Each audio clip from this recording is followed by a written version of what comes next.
నమస్తే మేడం. నమస్కారం. రీసెంట్గా జరిగింది ఇన్సిడెంట్ ఏంటంటే మరి విశాఖపట్నంలో జరిగిన సంఘటన. మరి ఫోటోగ్రాఫర్ సాయి అనే వ్యక్తిని మరి 10 లక్షల కెమెరా కోసం మరి షణ్ముఖ్ తేజ్ అనే వ్యక్తి నమ్మించి అతన్ని ఫాలో అయ్యి చివరికి తనని చంపి పాతి పెట్టేశాడు. సో ఈ ఘటన అయితే ఇప్పుడు ట్రెండింగ్ నడుస్తూ ఉంది. మరి ఆ 10 లక్షల కెమెరా కోసం మరి అంత చేయాల్సిన అవసరం ఏంటి? మరి దీనికి ఎటువంటి శిక్ష పడుతుంది? మొత్తానికి అసలు ఏం జరుగుంటుంది అంటారు మీరు?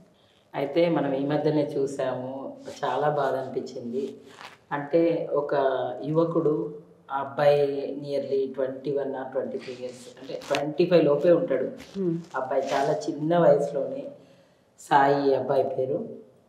ఆ అబ్బాయి అంత చిన్న వయసులోనే చక్కగా తనగా స్వయం కృషితో ఎదిగి కెమెరామెన్గా ఒక మంచి కెమెరా తీసుకొని మంచి ఫోటోషూట్స్ చేస్తూ తల్లిదండ్రులకు సపోర్ట్గా నిలబడి, వాళ్ళకి చాలా మధ్యతరగతి కుటుంబం, దాంట్లోకి వెళ్ళి వచ్చిన అబ్బాయి అంత చిన్న ఏజ్లో, జనరల్గా ఇంకా స్టడీ చేస్తూ ఉంటారు. 21-23 years అంటే పెద్ద ఏజ్ కాదు, 21-23 బిలో ఉంటాడు మేబీ, ఎగ్జాక్ట్లీ చెప్పలేం, కానీ నేను 21 అని అనుకుంటున్నాను.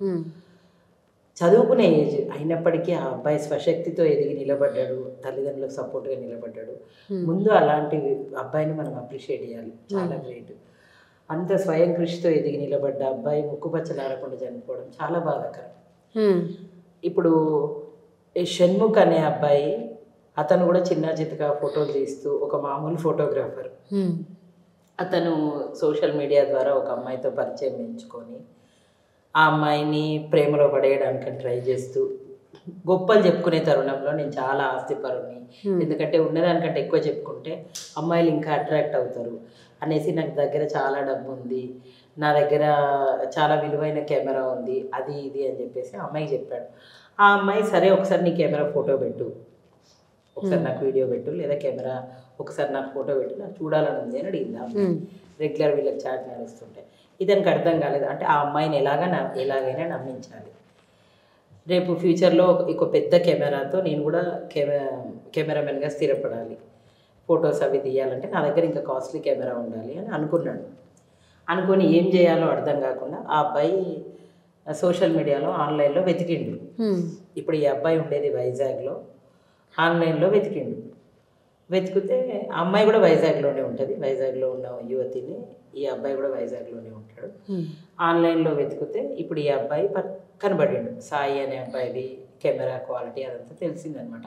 ఆ అబ్బాయి ఇప్పుడు తను ఒక కెమెరామెన్ కాబట్టి తన డీటెయిల్స్, తన కెమెరా క్వాలిటీ అన్నీ పెట్టుకున్నాడు. మరి జనరల్గా పెట్టుకుంటూ ఉంటారు, మనం చూస్తుంటాం.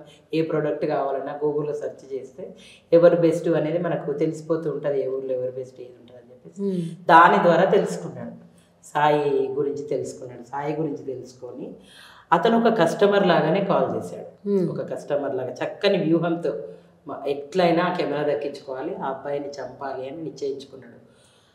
మర్డర్ చేయడం, చంపడం, ఒక మనిషి జీవితాన్ని లేకుండా చేయడం అనేది ఒక చాలా సింపుల్ థింగ్ అయిపోయింది. ఒక వస్తువు కోసం, డబ్బు కోసం, కేవలం 100-300 రూపాయల కోసం కూడా చంపేటోళ్ళు ఉన్నారు. ఎదుటి వ్యక్తి ప్రాణం అనేది విలువ లేకుండా పోయింది. క్రైమ్, ఒక ఇంత పెద్ద క్రైమ్ చేస్తే నాకు ఏమవుతుంది అన్న భయం కూడా లేదు. కాల్ చేసిండు, ఆ అబ్బాయిని ప్రీ వెడ్డింగ్ షూట్ ఉంది అని చెప్పేసి మాట్లాడుకున్నాడు. దాని ప్రకారమే ఆ అబ్బాయిని రావులపాలెం పిలిపించిండు. ఆ అబ్బాయి ఫోన్ చేసినప్పుడు సాయి ఫోన్ తీసుకున్నాడు.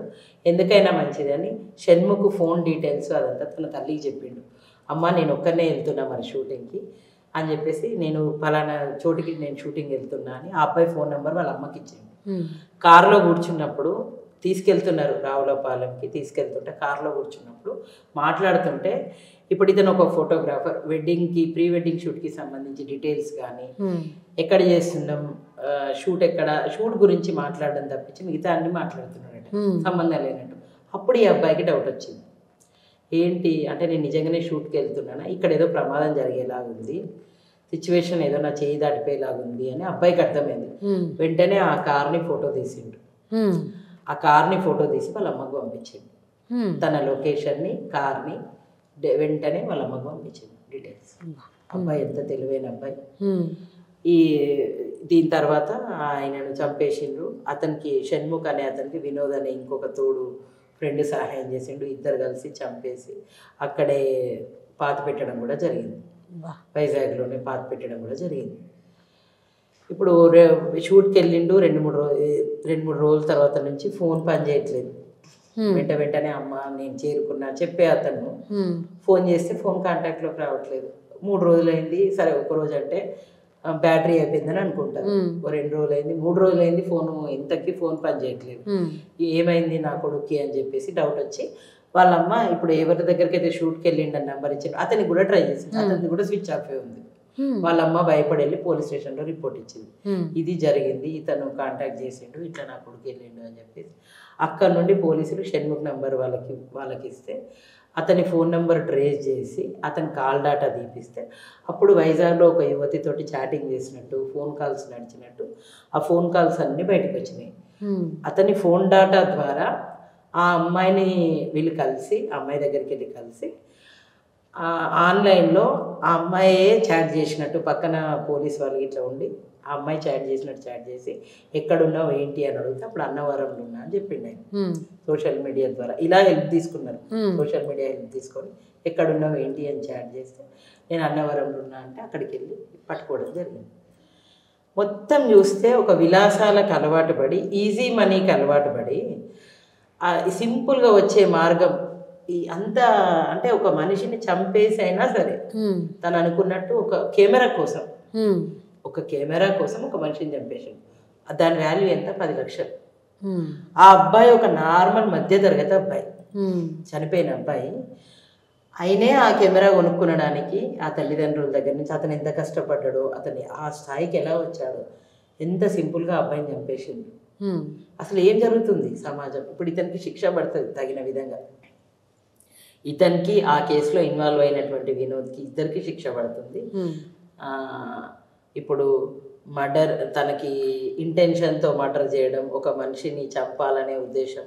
ఇప్పుడు 302తో పాటు ఇంకా కొన్ని సెక్షన్స్ కూడా తనకి అప్లికేబుల్ అయ్యి లైఫ్ టైం పడే అవకాశం ఉంటుంది. ఇప్పుడు ఎవరైతే ఇంకొక అతను కూడా ఇన్వాల్వ్ అయ్యిండో అతనికి కూడా శిక్ష పడుతుంది ఇందులో సహాయం చేసింది కాబట్టి. ఇప్పుడు మనం ఇక్కడ ఆ అమ్మాయిని అప్రిషియేట్ చేయొచ్చు. ఇప్పుడు మనకి కేసులో ఆ అమ్మాయి హెల్ప్ చేసింది, పోలీసులకు హెల్ప్ చేసింది, వెంటనే అలాంటి ఒక క్రిమినల్ని పట్టించింది. దేవుడు ఆ అమ్మాయి లైఫ్ని సేవ్ చేసిండు. అలాంటి క్రిమినల్కి ఒకవేళ నమ్మి ఇదంతా తెలియకుండా ఇలాంటిది ఏమి బయటికి రాకుండా ఉంటే అలాంటి ఒక క్రిమినల్ని ఈ అమ్మాయి పెళ్లి చేసుకోవాల్సి వచ్చేది. అంటే సమాజం ఎటుపోతుంది అసలు? చంపడము, ఒక మనిషి ఒక దొంగతనం కోసం, ఒక వస్తువు కోసం కూడా ఒక మనిషి లైఫ్ను తీసేయడం అంతేనా? సోషల్ మీడియాను మంచిగా వాడుకోవచ్చు, చెడుగా వాడుకోవచ్చు. ఇప్పుడు మనం చూసాము పోలీస్ వారు మంచి విషయానికి వాడుకొని ఇప్పుడు మనకు దీంట్లో అబ్బాయి అతను ఎక్కడున్నాడో క్రిమినల్ అతన్ని పట్టివ్వడం జరిగింది. ఇప్పుడు సేమ్ ఇతను షణ్ముఖ్ ఎవరైతే ఉన్నారో నేరస్తుడు, అతను అమ్మాయిని ట్రాప్ చేయడానికి సోషల్ మీడియాని వాడిండు. అట్లనే సాయి విషయాలు సేకరించడానికి సోషల్ మీడియాని వాడిండు. అసలు అంటే ఒక విలాసాలకు అలవాటు పడ్డాడు. నా దగ్గర ఒక రిచ్ కెమెరా ఉంటే నాకు అమ్మాయి పడుతుంది, మరి అదే దాన్ని కష్టపడి కొనుక్కోనో, ఏ రకంగానో లోన్ మీద కొనుక్కోనో, తన తల్లిదండ్రుల ద్వారానో ఏ రకంగా కొనుక్కొని నేను స్థిరపడాలి అని అనుకోలేదు. అంత చిన్న అబ్బాయిని, అంత ఎంగేజ్ ఉన్న అబ్బాయిని చంపాలని ఎలా అనిపించింది అసలు? అసలు రాను యువత ఈజీగా తప్పుదారి పడుతున్నారు. ఇక్కడ చూసుకుంటే 2 రకాలు ఉన్నారు. దాదాపు చంపిన షణ్ముఖ్ కూడా ఎంగేజ్, చనిపోయిన సాయి కూడా ఎంగేజ్. అది ఏజ్ ఎంత? చంపుకునే ఏజ్ అది, చంపుకునే ఏజ్ కాదు. సాయిని చూస్తే ఎంతమందికి ఆదర్శం. అంత చిన్న ఏజ్లో స్వయంగా నిలబడి ఎదిగిండు, తల్లిదండ్రులకు ఒక మంచి పేరు తీసుకొచ్చిండు. సేమ్ ఆ దగ్గర అదే ఏజ్లో ఉన్నటువంటి షణ్ముఖ్ నేరస్తుడిగా మారి తనతో పాటు వినోద్ అనే అతన్ని కూడా ఇందులో ఇరికించి ఇప్పుడు తన లైఫ్ను కూడా స్పాయిల్ చేసిండు. చిన్న ఏజ్లో ఒక కెమెరా కోసం 3 లైఫ్ స్పాయిల్ అయింది. ఇంకా అమ్మాయి ఈ ట్రాప్లోకి రాలేదు కాబట్టి, కాకపోతే ఎంతో కొంత అమ్మాయి కూడా డిస్టర్బ్ అవుతుంది దీనివల్ల. ఇలాంటి ఫ్యామిలీ నుంచో ఏదో కూడా అవుతుంది, అంటే చాటింగ్ అనేది నడిచింది కాబట్టి తప్పదు నమ్మి. అందుకనే సోషల్ మీడియాను ఎంతవరకు వాడుకోవాలో అంతవరకే వాడుకోవాలి. ఎవరిని నమ్మదు. ఈ అబ్బాయిని మనం అప్రిషియేట్ చేయాలి. సాయిని గుడ్డిగా నమ్మి సైలెంట్గా ఉండకుండా ఆయన ఫోన్ నెంబర్ ఇవ్వడం కానీ, అన్నోన్ పర్సన్ పిలిచిండని అతను ప్రొఫెషన్ మీద వెళ్ళినప్పటికీ కూడా అతను ఫోన్ నెంబర్ ఇచ్చి వెళ్ళినటువంటి కారు, లైవ్ లొకేషన్ అవన్నీ వాళ్ళ మదర్కి పెట్టింది. చూడండి, నిజంగా అంటే ఒక థ్రెడ్ను ముందే ఊహించి అతను అక్కడ నేను తప్పుకునే పరిస్థితి లేదు అని చెప్పేసి ఉన్న విషయాన్ని అయితే వీళ్ళకి చేరేసింది. అది ఆ విషయం ఎంత నాలెడ్జ్ పర్సన్ ఆ అబ్బాయి, అంత మంచి వ్యక్తిని చంపడం అంటే క్రైమ్ అనేది చాలా చిన్న విషయం అయిపోయింది. ఏ వస్తువుకైనా చంపుకోవడం. అంతకుముందు కూడా మనం చూసినాము, ఒక చిన్న పెరుగు గురించి దాన్ని బిర్యానీ తింటూ జస్ట్ బిర్యానీ తింటూ రైతా కోసం గొడవ పెట్టుకుని చంపుకున్నారు. రైతా కోసం చంపుకున్నారు. అంటే మనిషి ప్రాణంకి విలువ లేదా? మనిషి ప్రాణం ఒక 10 లక్షల కెమెరానా, 100 రూపాయల నోట, ఒక రైతానా, ఇంకా ఏంటిది ఒక తిట్ట, కోపమా? అంత క్షణికావేశం, అంత కోపం ఎందుకు వస్తుంది మనుషులకు? నేరం అనేది చాలా ఈజీగా చేస్తున్నారు. దీనికి తగ్గట్టు శిక్షలు కూడా పడాలి. ఏం పడుతున్నాయో అందరికీ తెలియాలి.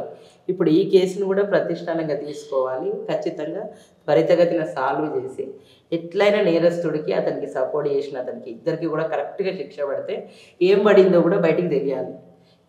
ఈ తప్పు చేస్తే ఈ నేరం పడుతుంది, ఈ నేరం పడింది అన్న విషయాన్ని కూడా పబ్లిక్లోకి తెలియజేయాలి. దానివల్ల కూడా కొంత నేరాలు తగ్గే అవకాశం ఉంటుంది. అసలు మీరు చెప్పినట్టు అసలు మెరిడియన్ రెస్టారెంట్ అయితే హైలైట్. అసలుకి అది ఏంటో, అసలుకి ఒక్క రహిత కోసము చంపుకోవడం ఏంటో. ఇప్పుడు అయితే క్లోజ్ ఉంది రెస్టారెంట్, అయితే క్లోజ్, జస్ట్ ఆన్లైన్ నడుస్తున్నట్టుంది. మొత్తం బిజినెస్ పోయింది. అన్ని చూసి ఎంత లాస్. మనిషి ఒక మనిషి క్రైమ్ చేయడానికి ముందుకు వస్తే అతని లైఫ్ ఫస్ట్ పోతుందని అతనికి అర్థమైతలేదు. అతని జీవితం పోతే అతని కుటుంబం పోతుంది. అతను ఇంకెవరినైనా ఇన్వాల్వ్ చేస్తే ఆ ఇన్వాల్వ్ అయిన వాళ్ళ లైఫ్, వాళ్ళ ఫ్యామిలీ కూడా పోతుంది. ఇప్పుడు ఎవరినైతే అతను చంపుతున్నాడో అతని మీద ఆధారపడ్డ వాళ్ళ ఫ్యామిలీ మొత్తం స్పాయిల్ అవుతుంది.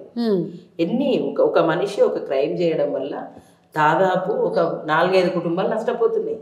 ఎందుకు ఆలోచించలేకపోతున్నాడు? ఈ మందు, డ్రగ్స్, ఈజీ మనీ, సోషల్ మీడియాకి అలవాటు పడి ఏ నేరమైనా సింపుల్గా చేయొచ్చు అనే స్థాయికి ఎందుకు వెళ్తున్నాడు మనిషి? కాబట్టి ఖచ్చితంగా ఇంకా చట్టాలలో మార్పులు రావాలి.